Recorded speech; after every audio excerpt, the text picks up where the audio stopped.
in 4-part, Part 1, Part 2, Part 3, and Part 4. Now look at Part 1. Part 1. You will hear a conversation between two students about buying a used car. First, you have some time to look at questions 1 to 6.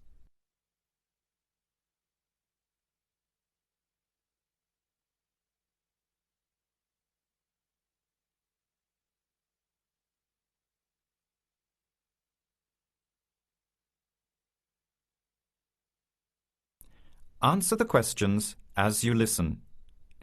You will not hear the recording a second time. Listen carefully to the conversation and answer questions 1 to 6.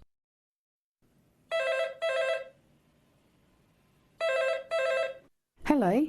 Hello. Can I speak to Eleanor, please? This is Eleanor speaking. Hi. My name is Jan. I'm calling about the car that was advertised on the notice board in the Student Union building. Is it still for sale? Yes, it is. Your ad says it's a 1985 Celica, in good condition. It's old, but it has been well looked after. My family has had the car for 10 years. I'm just the third owner and my mother had it before me, so we know its history. We've got all the receipts and records. It's had regular maintenance and the brakes were done last year. It runs really well but looks its age. Why are you selling it, by the way? Well, I'm going overseas next month to study. I'll be away for at least 2 years, so I have to sell it. Unfortunately, it's been a good car. You want $1,500, is that right? I was asking $2,000, but since I need to sell it quickly, I've reduced the price. Would you like to come and take it for a drive? I don't live far from the university. Yes, I'd like to have a look. What time would suit you? Any time this evening is fine. Well, I finish classes at 6 o'clock. How about straight after that? Say 6:30? Great, I'll give you directions.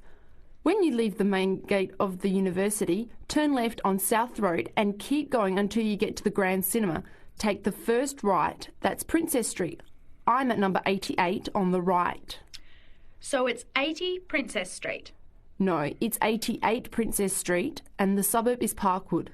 You'll see the car parked in front. It's the red one with the for sale sign on it. OK, thanks Eleanor. I'll see you later. Bye.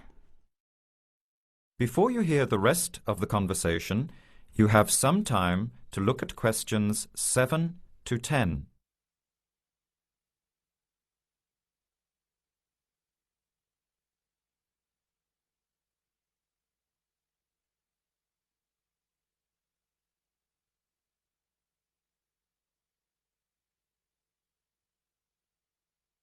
Later that day, at the university, Jan meets up with her friend Sam and tells him about the car. Hi, Sam. Hey, Jan. What's happening? I'm glad I ran into you. I've decided I have to get a car. You're going to buy a car? Do you really need one? I'd probably still be driving, except that my car broke down last year.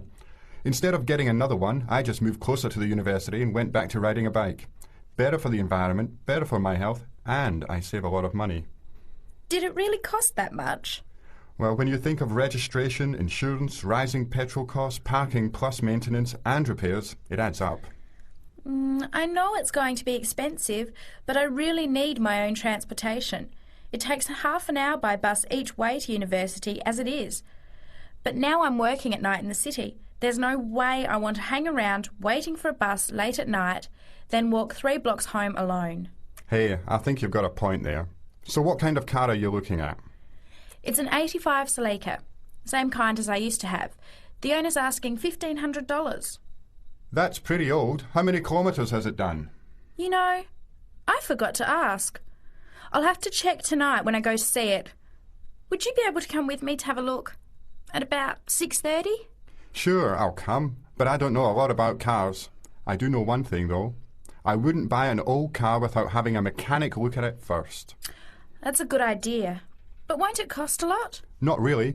You can get a check done through the Automobile Association for $80, and it comes with a report on the condition of the car. It can save you a lot of money in the long run. I'll keep that in mind. So we have to get to Parkwood at 6:30. Do you want to take the bus? It goes straight down South Road every 15 minutes. Or maybe we could walk. I don't think it's that far. Actually, I could borrow my roommate's motorbike for an hour or so. He's working all evening in the library. Do you think he'd mind? No way. He owes me a favour or two. Okay, great. See you at 6, outside the student centre. That is the end of part 1. You now have half a minute to check your answers.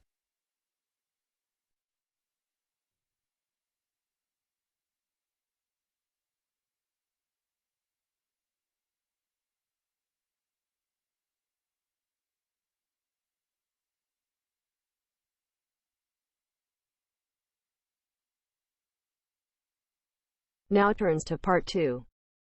Part 2. Section 2.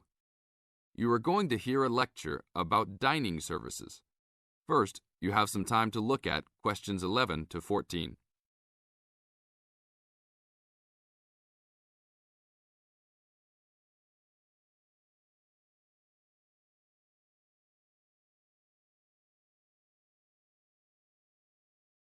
Now listen to the tape and answer questions 11 to 14. Welcome to the Dining Commons. This is the newest facility on campus, and I'm proud to say, also one of the best. I know that all university students miss eating home-cooked food. Well, this year, we are hoping to provide students with food and services that will make you feel at home, even without your family. The administration has been listening to the voice of the students. Students gave us frequent suggestions last year as to how we could improve the university. One of the most frequent suggestions was improving the dining options. We have been working hard all summer to come up with ideas that will make student life in the dormitories more pleasant. One of the new options we are offering in the dining facilities is variety in student meals. Last year, there was a set menu for every dinner, so if students didn't like the food, there was no choice. Students had to eat whatever was served. But this new dining facility has 3 completely unique areas, each with a different theme. At every meal, there will be 3 options for students to choose from. For example, there might be Italian food at station number 1, which might consist of pizza and pasta. At station number 2, there would be American food, consisting of hamburgers and hot dogs. At station number 3, there could be vegetarian soups and salads, accommodating all the vegetarians. We hope that with the greater selection of food, all students will find something to their liking. Now look at questions 15 to 20.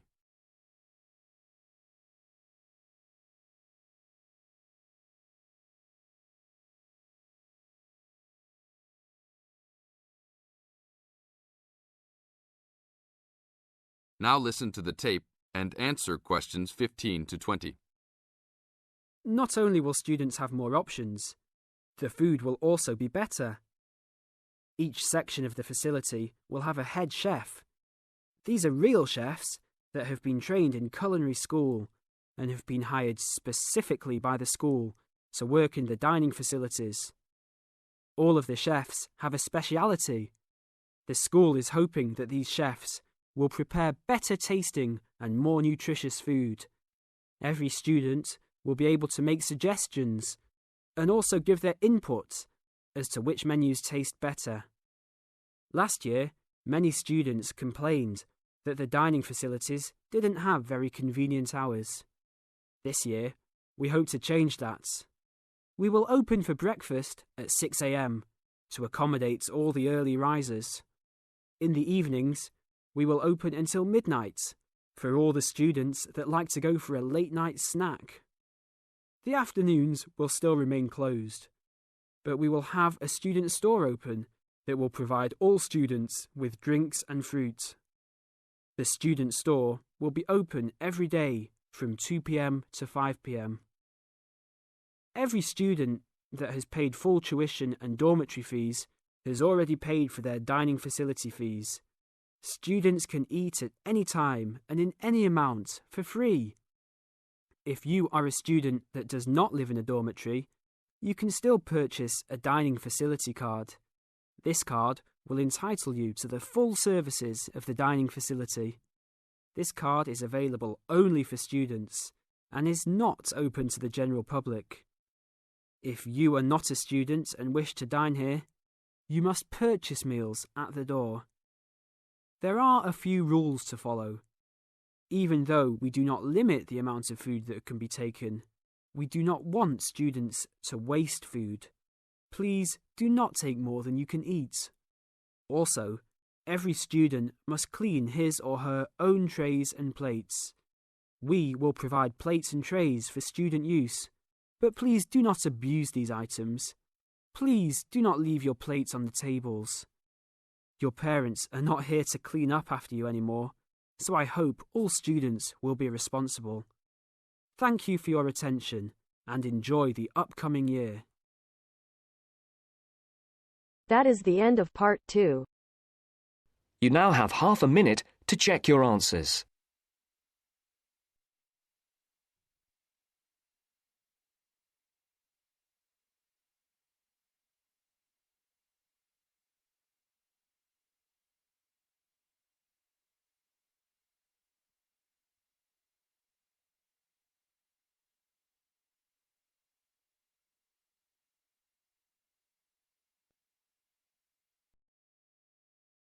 Now turns to part 3. Part 3. You are going to hear a conversation between an interviewer and a professor. First, you have some time to look at questions 21 to 26.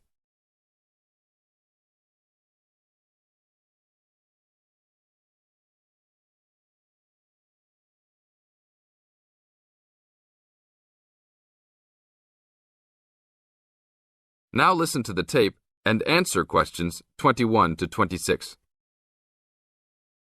Today I'm here with Professor Nittick, who is our new university president. He has been a professor for 20 years and teaches many of the best classes on campus. I know many of you have had him as a teacher and know of his brilliance. Good morning, Professor Nittick. Thank you for stopping by the student station. Thank you for having me here. It is always great to get to meet many of the students who are involved with our school. I haven't been here since 2 years ago. Yes, I remember at that time you were still teaching every semester. 2 years later, you're only teaching every once in a while. But it seems like you are still always busy. The administration world is just as busy as the teaching world for you. How do you stay in touch with the university, even with the change in your everyday duties? I try to stay in touch with what is popular with the university students. I usually spend time with as many students as I can. They usually give me insight into what the new concerns and beliefs are for the new generation. On top of that, I try to be as youthful as I can. I consider myself to be youthful, at least for my age. So I always have a good time and try to stay young. I try my best to not just be a teacher, but also participate in university life. Interesting. So, are you still doing lots of academic work, or are you mostly concentrating on administrative affairs? Well, I mostly do administrative affairs now, but that doesn't mean that I still don't have a very deep interest in academic matters. I often visit other campuses around the world and meet other professors in my field. I learn the most by travelling and seeing the different places of the world and the different fields of thought. I even did a television programme last month in Manchester. Will you be on television any time soon then? Well, you can call the television station and see if I will be on television any time soon. Maybe I will be on the news report. I don't think it is really that significant, though. Oh, really? That sounds great. I will remember to look out for you. Let's move on. With all your busy travelling recently, how do you find time for your personal life? I try to keep my university life separate from my personal life. Sometimes it's hard to find time to just take my wife and 3 kids out for a family dinner, but usually we all manage to get together every few days. I'm taking a few weeks off next month to take my family down to South America, to Brazil for a few days. I can't wait to just sit on the beach. Wow, that sounds like a wonderful trip. Professor Nittick, could you tell the audience a little about what goes on in an average day of a university administrator? An average day? Oh, I don't think there is such thing as an average day for me. The last few weeks I've been travelling all the time. I can be in Los Angeles in the morning and in New York by the afternoon and back to Los Angeles by the evening. Sometimes I will spend the whole week at a new university, showing the new administrators the ins and outs of running a university. Sometimes I can spend the whole day in the office on the phone, so there really is no average day for me. I guess that is because I do so many different tasks. Sorry to let all the viewers down, but that is the plain truth. Now look at questions 27 to 30.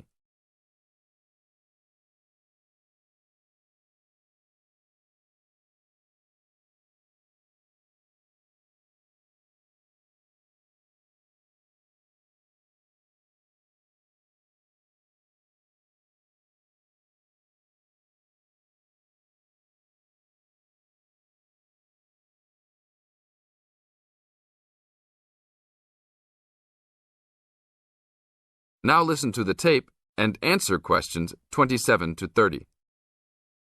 Well, I guess I can sum it up for them. You are a busy man. That is probably a good description. So, are there any immediate plans for the coming few weeks? Well, I'm in Los Angeles for the next 2 days, and then I fly to Colorado to meet a new prospective professor for our university.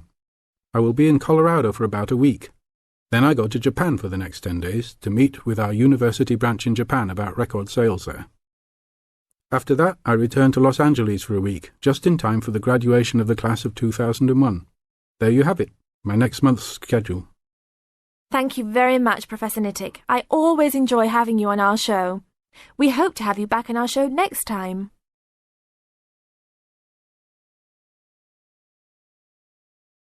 That is the end of part 3. You now have half a minute to check your answers.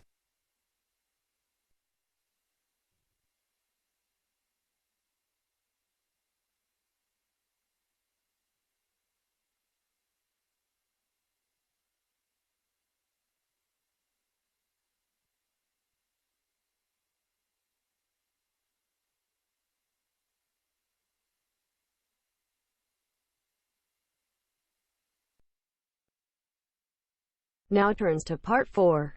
Part 4. You are going to hear a lecture on William Kidd. First, you have some time to look at questions 31 to 40.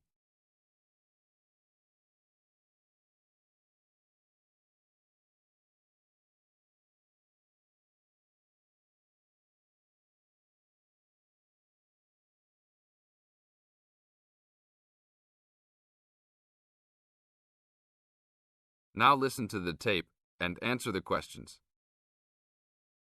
A Pirate's Story, William Kidd. William Kidd, who was better known by the name Captain Kidd, was a 17th century British privateer and semi-legendary pirate who became celebrated in English literature as one of the most colourful outlaws of all time. Fortune seekers have hunted his buried treasure in vain through succeeding centuries. Kidd's early career is obscure. It is believed he went to sea as a youth. After 1689, he was sailing as a legitimate privateer for Great Britain against the French in the West Indies and off the coast of North America. In 1690, he was an established sea captain and shipowner in New York City, where he owned property. At various times, he was dispatched by both New York and Massachusetts to rid the coast of enemy privateers. In London in 1695, he received a royal commission to apprehend pirates who molested the ships of the East India Company in the Red Sea and in the Indian Ocean. Kidd sailed from Deptford on his ship, the Adventure Galley, on February 27, 1696, called at Plymouth, and arrived at New York City on July 4th to take on more men. Avoiding the normal pirate haunts, he arrived by February 1697 at the Comoro Islands off East Africa. It was apparently some time after his arrival there that Kidd, still without having taken a prize ship, decided to turn to piracy. In August 1697, he made an unsuccessful attack on ships sailing with mocha coffee from Yemen, but later took several small ships. His refusal 2 months later to attack a Dutch ship nearly brought his crew to mutiny, and in an angry exchange, Kidd mortally wounded his gunner, William Moore. Kidd took his most valuable prize, the Armenian ship Quedda Merchant, in January 1698, and scuttled his own unseaworthy adventure galley. When he reached Anguilla in the West Indies, April 1699, he learnt that he had been denounced as a pirate. He left the Quedda merchant at the island of Hispaniola, where the ship was possibly scuttled. In any case, it disappeared with its questionable booty, and sailed in a newly purchased ship, the Antonio, to New York City, where he tried to persuade the Earl of Bellomont, then colonial governor of New York, of his innocence. Bellomont, however, sent him to England for trial, and he was found guilty, May 8th and 9th, 1701, of the murder of Moore and on 5 indictments of piracy. Important evidence concerning 2 of the piracy cases was suppressed at the trial, and some observers later questioned whether the evidence was sufficient for a guilty verdict. Kidd was hanged, and some of his treasure was recovered from Gardiner's Island off Long Island. Proceeds from his effects and goods taken from the Antonio were donated to charity. In years that followed, the name of Captain Kidd has become inseparable from the romanticised concept of the swashbuckling pirate of Western fiction. Among other stories concerning caches of treasure he supposedly buried is Edgar Allan Poe's The Gold Bug. That is the end of part 4. You now have half a minute to check your answer.